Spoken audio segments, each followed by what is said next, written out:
Yes, for considerations for applying for a B1 visa, first that you have to have a legitimate business need to travel. So there has to be a defined purpose. So the embassy is not going to grant a visa to someone who has some speculative meetings or speculative activities. There has to be a concrete reason for travel. The other is ideally you want to have some sort of time frame. You know, you might need to attend meetings over the course of a week, or maybe there are a number of different activities that you need to carry out over the course of a month. But you do want to have some sort of time frame there. The other is you want to be absolutely certain that you don't overstay the terms of admission. And now there is if the visa is granted, there's a certain duration on the visa itself.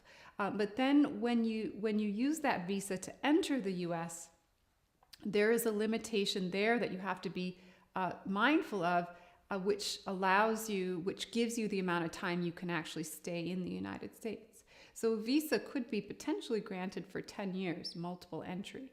But upon entry, the Customs and Border Protection officer will potentially only grant you up to 6 months admission on a B1 visa.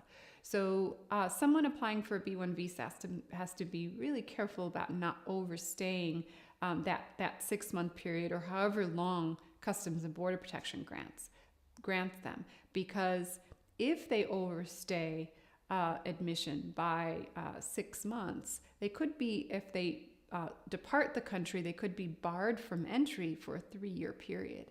And if they overstay by a full year, 365 days, they could be barred from entry for a 10-year period.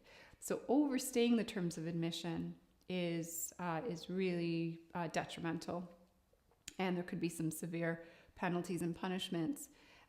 Those are the considerations on a B1.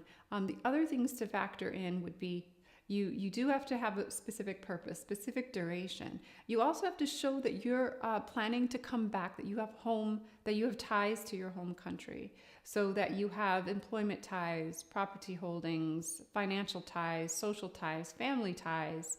All of that they're looking at closely to know that you're not just planning to go out for business and stay and actually work and set up a life there, that you've got family, friends, social network, business network, financial network to come back to.